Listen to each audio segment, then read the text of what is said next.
السلام عليكم ورحمة الله تعالى وبركاته. متابعينا الكرام، مرحبا بكم في نشرة أخبار المساء، وهذا أبرز عنوانها: وفاة امرأة في الثلاثين من العمر بسبب عنف زوجها.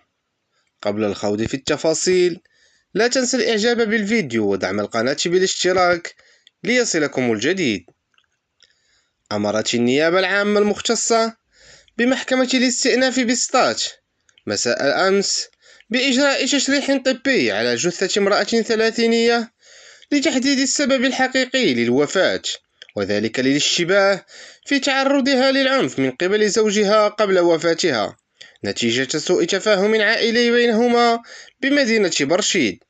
وأفادت مصادر مطلعة بأن ثلاثينيا دخل في مشادة كلامية مع زوجته بسبب خلاف عائلي ببيت الزوجية بمدينة برشيد قبل أن يوجه إليها لكمة على مستوى الرأس، وهو ما أدى إلى سقوطها وفقدانها الوعي في البداية.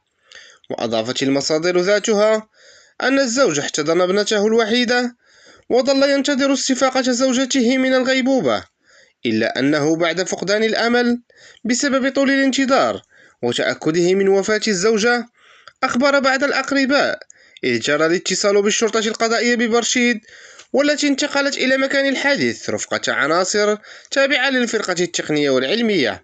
شكرا لكم على حسن المتابعة، وإلى اللقاء.